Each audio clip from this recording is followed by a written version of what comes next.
नमस्कार, स्वागत है आपका। आप देखने वाले खास पेशकश लीगल हेल्पलाइन और मैं आपके साथ अनंत। इस देश का लोकतंत्र इस देश की खूबसूरती का एक अभिन्न अंग है, जहां जनता का जनता के लिए जनता द्वारा शासन के एक सूत्र पर चलते हुए हर एक नागरिक को समानता के साथ स्वेच्छा से जीने का अधिकार दिया जाता है। लोकतंत्र की आत्मा संविधान को कहा जाना गलत नहीं होगा और इसी संविधान का प्रियम्बल यानी संविधान की प्रस्तावना भी समाज के हर व्यक्ति के लिए समता और न्याय की बात करती है। कानून हर समस्या के सही प्रारूप में समाधान के लिए मौजूद है, लेकिन सही जानकारी ना होने या कानूनी पेचीदगियों के चलते समाज का एक बड़ा हिस्सा सही समय पर न्याय हासिल करने में असमर्थ महसूस करता है।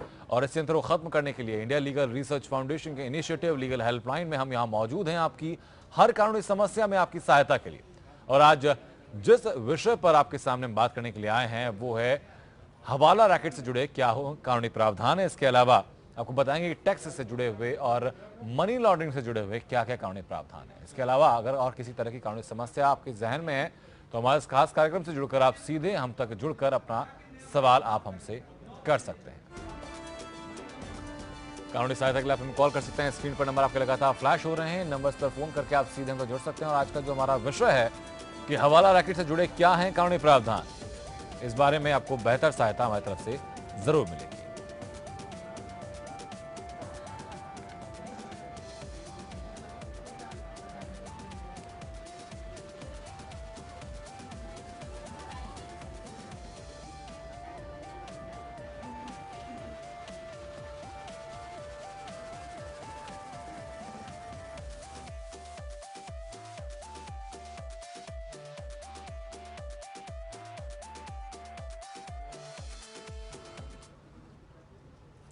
और आज हमारे साथ बेहद खास मेहमान जुड़ चुके हैं हमारे साथ अनिल अग्रवाल जी, यहाँ पूर्व अध्यक्ष हैं ICAI उत्तर भारत के। सर बहुत स्वागत है आपका।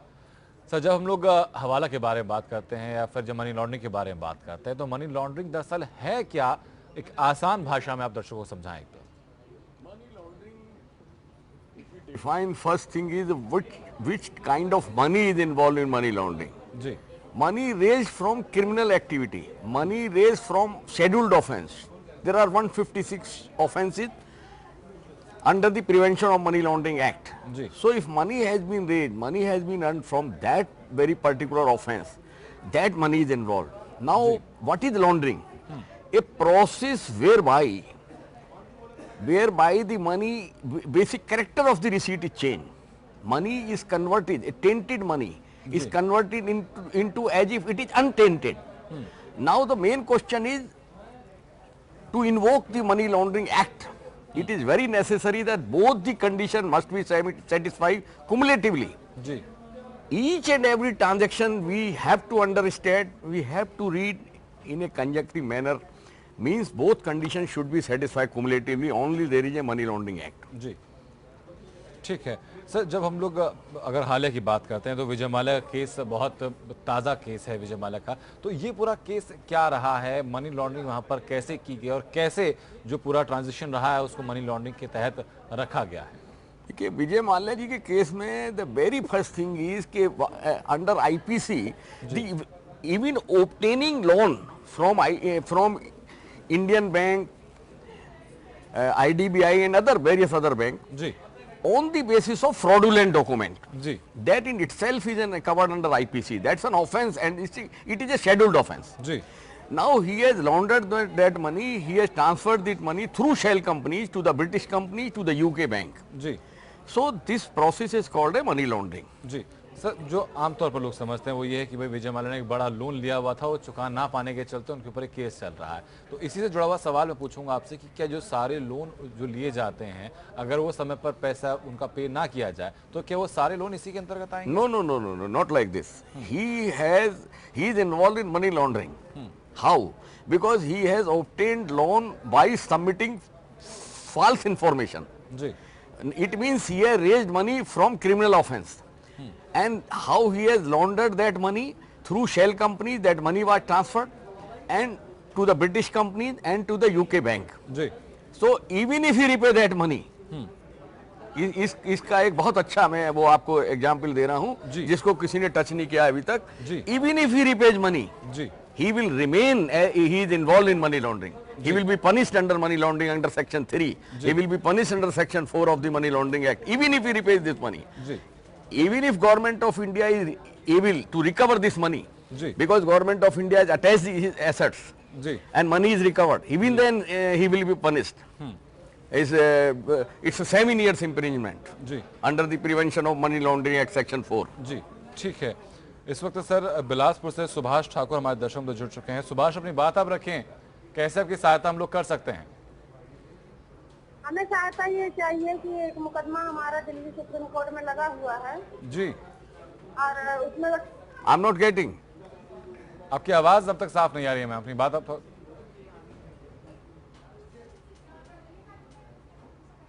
मैम शायद आपका कॉल हमका कट गया है, लेकिन आपका नंबर हम तक जरूर पहुंच चुका है और इंडिया लीगल रिसर्च फाउंडेशन की तरफ से जल्द कॉल जाएगा, बेहतर सहायता आपकी इस बारे में जरूर की जाएगी। सर मैं जानना चाहूंगा आपसे कि अगर एक आम माल्या जी के केस में, इफ यू परमिट मी, जी सर बिल्कुल देखिए, there is an extradition treaty between UK and India. जी Even then it is taking time. Otherwise, under extradition treaty, Indian investigating officers जी are allowed to investigate the offence in the UK, and the UK government has to help them because Indian authority को उसकी asset attach करने का कोई right नहीं है unless and until UK government helps. It is only with the help of UK government assets in UK. Ji Indian authorities can attach the assets which exist in India. Ji But assets which are existing in UK, they are to be attached, they can be attached only with the help of UK government, UK authorities or court of law. Ji Now, under the extradition treaty, ji. they have to help, it is a law.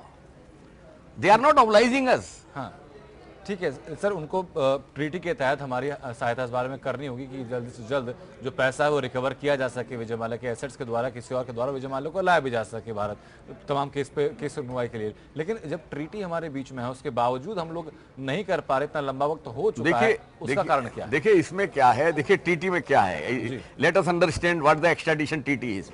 Suppose he has committed this offence, had he committed this offence in UK, then trial would have been made in UK only. जी And suppose he comes back to India and he committed the offence in UK, then it is the UK government जो हमसे कहती कि हमें इसे दे दीजिए under extradition TT, उनके officer आते इन्वेस्टिगेट करते. अब now it is vice versa.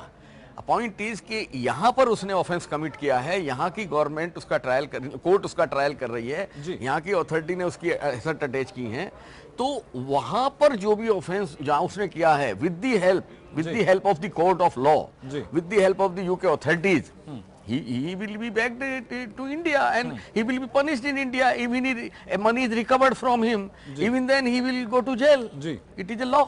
ठीक है सर, यहाँ पे आपने कहा कि अगर विजय माल्या पैसा वापस कर भी देते हैं तब भी वो मनी लॉन्ड्रिंग के आरोपी इस बारे में रहेंगे। Yes, लेकिन criminal law. अगर उसी संदर्भ में अगर एक आम इंसान कोई लोन लेता है और वो लोन को डिफॉल्टर होता है, उसके ऊपर कोई केस चलता है या कोई लीगल केस होता है, उसके बाद वो पैसा पे कर देता है, तो क्या यही चीज उसके उस व्यक्ति के ऊपर भी होगी? नहीं, it is not like this. देखिए इसके केस में इसलिए है because on the basis of fraudulent information, जी on the basis of filing wrong balance sheet, false information under the balance sheet, which was not permitted. जी He has prepared the balance sheet by showing window dressing, जी and this is a fraud. So this is a money laundering case. This is a case of money laundering. जी. Every borrower is not involved in money laundering. जी. He is involved in money laundering. ठीक है sir, तो बात की हमने Vijay Mallya case की, जो वीरभद्र सिंह हैं उनके जो ऊपर जो केस है वो भी डिस्प्रोपोर्शनेट एसेट्स का है, तो वो पूरा केस क्या है? उनके केस में क्या हुआ है कि जो आनंद चौहान LIC एजेंट थे, जी उनके माध्यम से ये मनी लॉन्ड्रिंग हुआ. डिस्प्रोपोर्शनेट एसेट तो इसलिए हुआ क्योंकि एसेट्स जो इन्होंने ये इनकम दिखाई थी, इसको एग्रीकल्चर इनकम दिखाया था, और आनंद चौहान ने उसकी मनी की जो ट्रेल थी जी उसमें हेल्प की, और इट्स ए क्रिमिनल ऑफेंस. जी. उसमें आनंद चौहान अभी भी जेल में है, जुडिशियल कस्टडी में है. जी और वीरभद्र सिंह ठीक है, चीफ मिनिस्टर हैं, राजा हैं, लेकिन मनी लॉन्ड्रिंग में इन्वॉल्व है, डिस्प्रोपोर्शनेट केसेस एसेट्स के केस में इन्वॉल्व हैं, जी और बहुत केस में ये चीटिंग का, मनी लॉन्ड्रिंग का किसी clear cut case of money laundering. जी ठीक है सर, क्या sir prevention of money laundering act जो है और जो डिस्प्रोपोर्शनेट एसेट्स होते हैं, इन दोनों में कुछ फर्क होता है? फर्क वो यही है कि भाई डिस्प्रोपोर्शनेट एसेट क्या है।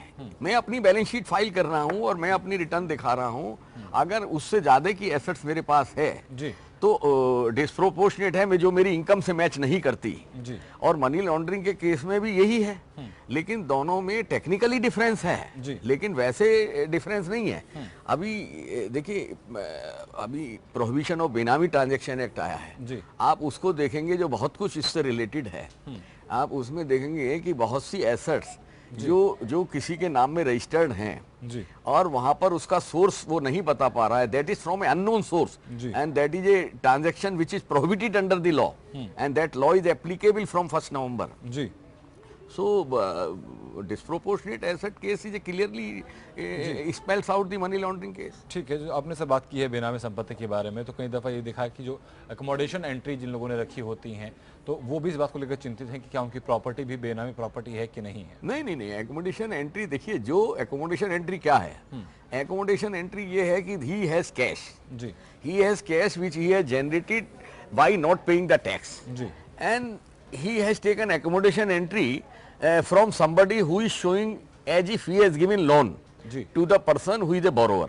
So it is basically it is an accommodation entry, it is not a benami transaction, जी। because here it is not from a known source, जी ये अननोन सोर्स से नहीं है जी। और फिर यहाँ पर बेनिफिशियरी और जो प्रॉपर्टी होल्डर है वो दोनों सेम हैं, जी तो इसमें बेनामी ट्रांजैक्शन कहीं भी नहीं है। जी ठीक है बेनामी ट्रांजैक्शन का तो मतलब है जहां पर अननोन सोर्स, ट्रेल में अननोन सोर्स आ रहा है। जी ठीक है सर, एक बात मैं जानना चाहूँगा कि जब हमारे पास इतनी मॉनिटरिंग एजेंसीज हैं, इतनी गवर्निंग बॉडीज़ हैं, नियम बहुत सख्त होते हैं, उसके बावजूद भी मनी लॉन्ड्रिंग हो कैसे पाती है? क्या इसके लूपहोल्स रह जाते हैं? देखिए, लूपहोल्स इतने ज़्यादा हैं। एक तो ये नया एक्ट है, हमारे कंट्री के लिए नया एक्ट है जी और सबसे पहले तो ये developed country like UK, America, यही कंट्री को प्रॉब्लम थी और उसके बाद में ये जब एक्ट आया तो हमारे यहाँ 2002 में बना, 1 जुलाई 2005 से ये इम्प्लीमेंट हुआ जी। लेकिन अभी भी आप देखें तो इस पे आपको बहुत अच्छा कोई सुप्रीम कोर्ट की रूलिंग, हाई कोर्ट की रूलिंग नहीं मिलेगी जी क्योंकि इट्स ए न्यू एक्ट। जी मिलेगी भी तो वो इतनी ज्यादा आपके फैक्ट से रिलीवेंट करे ना करे कि बहुत ज्यादा जुडिशियल प्रोनाउंसमेंट नहीं है इसके ऊपर अभी। जी। आएंगे, अब आएंगे क्योंकि केसेस चल रहे हैं। जी, लेकिन सर जुडिशियल प्रोनाउंसमेंट ना होना, 11 साल इसको इम्प्लीमेंट हुए तकरीबन हो चुके हैं, इतने बड़े बड़े केसेस नहीं, 1 जुलाई 5 से आया, हाँ यस 11 साल हो गए, राइट, यू आर राइट। तो उसके बाद सर इतने बड़े बड़े केसेस हमारे सामने आ चुके हैं, उसके बावजूद इतना सख्त प्रावधान ना होना, क्या इसमें और सख्ती की जरूरत है या कुछ और देखिए, रिफॉर्म्स आप सख्ती देखते नहीं हैं? है इसमें। मैं ये कहूंगा जो एनफोर्समेंट एजेंसीज हैं, यानी जो एनफोर्समेंट डायरेक्टरेट है, एनफोर्समेंट डायरेक्टरेट में जो ऑफिसर दूसरे डिपार्टमेंट से डेपुटेशन पे आते हैं, जी उनको एजुकेशन होना, उनको एजुकेट करना बहुत जरूरी है। जी अभी सपोज देखिए, एक आईपीएस ऑफिसर आते हैं, पुलिस डिपार्टमेंट से आते हैं, उनको आईपीएस की नॉलेज तो है लेकिन उनको फाइनेंस की नॉलेज नहीं है। जी। उसके लिए वो आईआरएस बुलाते हैं, उसके लिए और सेंट्रल एक्साइज कस्टम से लोग आते हैं। जी। लेकिन सबसे ज्यादा जरूरी होता है उनको एक ट्रेनिंग देना। जी। अगर नया एक्ट है तो हमें अपने ऑफिसर्स को, जो एग्जिस्टिंग हमारा इंफ्रास्ट्रक्चर है, उसको एजुकेट करना चाहिए, उनको बाकायदे एकेडमिशियंस को लाके उनके लेक्चर कराने चाहिए। जी ठीक है। तो सर अब ये बताइए कि जब सरकार इतना ज़्यादा इस बारे में नुकसान झेल रही है, बैंक्स के ऊपर लगातार जो एसेट्स हैं, वो जो लायबिलिटीज़ हैं लगातार बढ़ती जा रही हैं, तो ऐसे में मनी लॉन्ड्रिंग को रोकने के लिए हम क्या कदम उठा सकते हैं? सरकार की तरफ से क्या कदम उठाया बैंक जाना का, चाहिए? जैसे आपने इशू रेज किया, अभी बैंकों में आज भी अखबार में आप देखिए एनपीए के ऊपर नए नए रूल्स आ रहे हैं। जी। बेसिकली जब तक डाइवर्जन ऑफ फंड्स को आप शेड्यूल्ड ऑफेंस नहीं बनाएंगे, जी जो भी कोई व्यक्ति बोरोवर है जिस ऑब्जेक्ट के लिए लेता है, जब वो एप्लीकेशन लगाता है, आप पूरा एग्जामिन बैंक उसको करता है। जी। लेकिन बैंक की विजिलेंस क्या कर रही है? मुझे तो ये दुख हो रहा है कि बैंक की विजिलेंस क्या कर रही है? क्या लोन देना ही बैंक का काम है? जी अरे अगर एक प्राइवेट आदमी लोन देता है तो अपने बोरोवर की हेल्थ पूछता है जाके, भैया तबीयत ठीक चल रही है, ताकि क्योंकि उसका ध्यान है उसकी रिकवरी में, जी तो उसकी हेल्थ ठीक है तो लेंडर की भी हेल्थ ठीक है। ये सब काम बैंक क्यों नहीं करता है? जी ठीक है। सर जो विजय माल्या केस हम लोग देखते हैं, तकरीबन 9 बैंक हैं जहां से कि उनको लगातार लोन पर लोन मिलते चले गए हैं। तो क्या अगर इतना बड़ा एनपीए वहां पर एस्टेब्लिश हुआ है तो उसमें कहीं ना कहीं बैंकों की भी भूमिका रही है? सर बैंकों उनकी की भी गलती भूमिका रही है, बैंकों की नहीं सर। हमारे यहाँ आप देखेंगे बहुत सारे ब्यूरोक्रेट्स, बहुत सारे आपको पार्लियामेंटेरियन ऐसे मिलेंगे जो उनके प्लेन में विदाउट फ्री में कॉम्प्लीमेंट्री उस पर उन्होंने ट्रेवल किया होगा। जी। और ये बात विजय माल्या ने अपने एक स्टेटमेंट कही भी थी। जी। इसके ऊपर आज तक गवर्नमेंट ने कोई स्टेप नहीं लिया। क्यों? लगता है सभी पार्टी के लोग इन्वॉल्व हैं। जी। तो भाई फिर कोई इसमें सिस्टम क्या करेगा? जी ठीक है सर। अगर हम लोग थोड़ा प्राइवेट सेक्टर की तरफ आते हैं तो ये हम लोग देखते हैं कि कई दफ़ा ऑब्लिगेशन डिस्चार्ज करने के लिए जो कंपनीज होती हैं, प्राइवेट कंपनीज होती हैं, उनको कैश की काफ़ी ज़्यादा ज़रूरत पड़ती है। तो कैश जनरेट किया जाता है किसी ना किसी माध्यम से। तो क्या वो भी मनी लॉन्ड्रिंग के तहत? नहीं, that is not money laundering.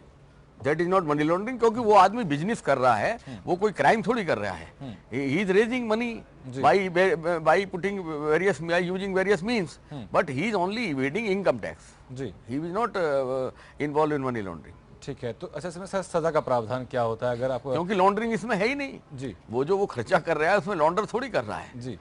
लॉन्डर तो वहां कर रहा है जहाँ वो अनटेंटेड को टेंटेड कर रहा है। यहाँ तो वो अनटेंटेड को अनटेंटेड ही रख रहा है आखिर में भी। लेकिन उसको बस इनकम टैक्स पे नहीं कर रहा, तो बस that's all. That's only a tax, he is not paying tax on that money, that's all। जी ठीक है सर। भारत में सजा के प्रावधान क्या है? कोई व्यक्ति अगर मनी लॉन्ड्रिंग में पाया जाता है तो? अगर तो 7 years की है। अभी जो आपने विजय माल्या का केस बोला, इसमें जो इम्प्रीजनमेंट है, दैट इज नॉट दैट, ये है इम्प्रीजनमेंट एंड पेनल्टी। जी। और नहीं है। जी। मीन्स अगर ये सारा पैसा रिकवर भी हो जाता है और इस पे पेनल्टी भी लगा दी जाती है, तब भी इम्प्रीजनमेंट है। जी ठीक है। लेकिन सर जो इतने लंबे जो वक्त तक केस लगातार खींच रहा है, और आपने कहा है कि भाई हमारे पास बहुत जो इसकी जो इम्प्लीमेंट लॉ जो किया जाता है बहुत सख्ती से नहीं किया जाता, तो क्या लगता है कि कोई और लंबा वक्त भी इसमें खींच सकता है? नहीं, सख्ती से तो करते हैं सर। मैं ये कहना चाह रहा हूँ कि they need education, they need proper training. जी। जो भी इस एक्ट में अच्छी मास्टरी रखते हैं, जो एकेडमिशियन हैं, जो इस लॉ को जिसने बनाया है, they know the basic analogy behind this legislation, they know the intention of the legislation, they should deliver, they should educate the officers. जी ठीक है। तो कैसा इसके लिए ज़रूरत है कि अलग एक कमेटी बनाई जाए या फिर अलग एक ऑर्गेनाइजेशन फॉर्म की जाए जो कि प्रॉपर ट्रेनिंग दे इस संदर्भ में ऑफिसर्स को? कमेटी बना के कर दो, इंडिविजुअल को हायर कर लो, एक ही बात है इसमें। कमेटी क्या, government committee is also a committee. ठीक है ठीक है। जैसा आपने कहा सर कि लॉ नया आया है, उसको आपने लगातार आप देख भी रहे हैं जो मनी लॉन्ड्रिंग के केसेस हैं और जो फाइनेंशियल लूपहोल्स इसमें रहते हैं। क्या कुछ और रिफॉर्म्स की जरूरत भी है हम लोगों से? हाँ, रिफॉर्म बहुत जरूरत है जी। रिफॉर्म की बहुत ज्यादा जरूरत है। हमारे जिसमें 156 शेड्यूल्ड ऑफेंस हैं, इनको डिटेल करने की जरूरत है, इनकी डेप्थ में जाने की जरूरत है कि और इनमें डेप्थ में जाएं, इनको एक्सप्लेन करें, अथॉरिटी के साथ बैठकर हमको बुलाएं, इंस्टीट्यूट ऑफ चार्टर्ड अकाउंटेंट को बुलाएं जी। वो हम लोग उनकी हेल्प कर सकते हैं। जी ठीक है सर। जब डिमोनेटाइजेशन की बात, करेंसी एक्सचेंज करने की बात जब आई थी, तो कई जगह ये भी जो गलतफहमी फैली थी कि भाई पुरानी करेंसी से नई करेंसी अगर आप चेंज कराते हो तो कई दफ़ा उसमें जो ये भी चीज़ सामने आई कि भाई कमीशन बेस भी चीज़ें की जा रही हैं, तो क्या वो भी मनी लॉन्ड्रिंग के तहत? नहीं, that is not money laundering. Exchange from old currency to new currency is not a money laundering, but that is an offence because ultimately that was declared as a illegal tender. जी। So you are dealing with the illegal tender, that in itself is an offence, but not money laundering. ठीक है। नहीं, अगर bank से किया जाता तब तो ठीक है सर। देखिए, बैंक से किया जाए तो मनी लॉन्ड्रिंग है, उसमें रीजन है। अच्छा। It means banker, what banker is doing, banker is showing as if this money is from a right channel. Banker were allowed to deposit only that money, right? So banker is involved. Banker has opened, अगर उसने गलत account खोले हैं, उस पैसे को allow किया है जमा करने के लिए। अभी देखिए इनकम टैक्स वाले इन्वेस्टिगेशन कर रहे हैं, वो सही कर रहे हैं। वो ये देख रहे हैं कि ये जो आपने पैसा डिमोनेटाइजेशन पीरियड में जमा किया है, क्या ये एक्चुअल में सेल थी आपकी, क्या ये पैसा उस दिन था आपके पास? आज ज्वेलर्स को चेक कर रहे हैं, उन्होंने कितने जो गोल्ड बेचा है उस दिन, उनकी किताबें चेक हो रही हैं। उसके बाद एमएमटीसी से जितना भी गोल्ड खरीदा, आप इन सब चीजों को देखिए। तो इसमें ऑफेंस है, उन ऑफेंस में इनको पकड़ सकते हैं, बल्कि ये मनी लॉन्ड्रिंग नहीं है। जी चलिए ठीक है सर, बहुत बहुत शुक्रिया सर आपका हम तक जुड़ने के लिए और बेहतर जानकारी का इस पूरे मसले पर हम दर्शकों तक हमारे तक उसकी जानकारी पहुंचाने के लिए। Thank you. India legal search foundation initiative legal helpline का एकमात्र उद्देश्य यही है कि समाज के हर वर्ग के हर व्यक्ति को समान रूप से सही वक्त पर सही न्याय मिले। उस मामले में अगर कोई भी कैसी भी कहीं भी दिक्कत आपके सामने आती है तो लीगल हेल्पलाइन के जरिए आप सीधे हम तो जुड़ सकते हैं। बेहतर और निःशुल्क सहायता आप हमसे प्राप्त इस बारे में कर सकते हैं। नमस्कार।